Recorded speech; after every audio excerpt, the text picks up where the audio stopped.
Welcome to this video.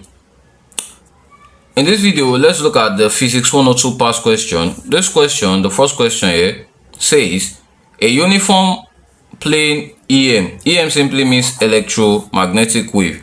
A uniform plane EM wave in vacuum has peak magnetic field. And you know that this is a symbol for magnetic field, B. So when they say peak means they just put naught here, B naught. So as peak magnetic field 5.0 times 10 raised to power minus 7 Tesla. That's the unit for magnetic field strength, also known as magnetic flux density. Then what is the peak electric field? This is the question, and these are the options here. Now, this question about electromagnetic wave wants to test our knowledge on Maxwell equation. There's an equation, or there's an equation that is derived from the Maxwell equation, and it is relating speed of light, which is c, and the electric field there, that's the electric field intensity, over the magnetic field, that's the magnetic flux density or magnetic field strength. Or this one too, you can call it electric field strength. So now this is the formula. Now this is the formula we will need to solve this particular problem here. Now we are provided with the B naught, which is the magnetic field, the peak magnetic field. Hence we can just write this formula saying the speed of light C equals E naught over B naught.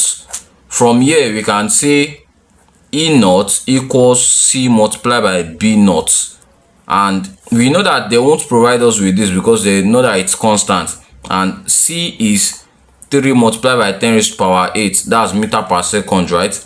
That speed of light is constant, then multiplied by what is provided, that's 5 times 10 raised to power minus 7 Tesla, that's 5.0, same thing as 5. So next up, the value or the answer we are going to be getting after punching this in calculator is, now our final answer will be something of 150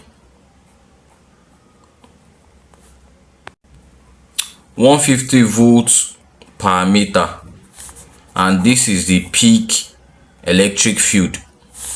That's just a concept. Now to this problem,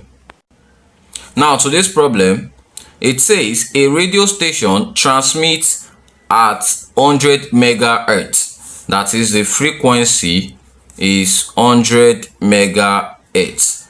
Whenever we see mega, it simply means multiply this man by 10 raised to power 6. That's 100 times 10 raised to power 6 hertz. What is the wavelength in free space? This is very important. Now you have to remember the formula. Recall that V equals F wavelength, right? And this V, because we are talking about, in free space and something of electromagnetic wave, then V will be represented by the speed of light, which is C equals F wavelength. So now from here you can get your wavelength, saying wavelength equals C over what? Frequency. Now recall that the speed of light is constant, 3 multiplied by 10 raised to power 8, divided by the Hertz, which is the frequency, is given as 100 megahertz. That is 100 times 10 raised to power 6. And from here we can simply see that this is 3 times 10 raised to power 8 here, divided by 100 multiplied by 10 raised to power 6 is just 10 raised to power 8, because this is raised to power 2. This man here will be 10 raised to power 2 multiplied by 10 raised to power 8. Using indices, you get your answer. And from here, it's cancelled out. We have what there? 3 meter, making option C the correct answer here. And for this man here, option A is the correct answer. And that's how to go about solving these particular problems in Physics 102 PQ. Thanks for watching, and subscribe for more videos on this channel.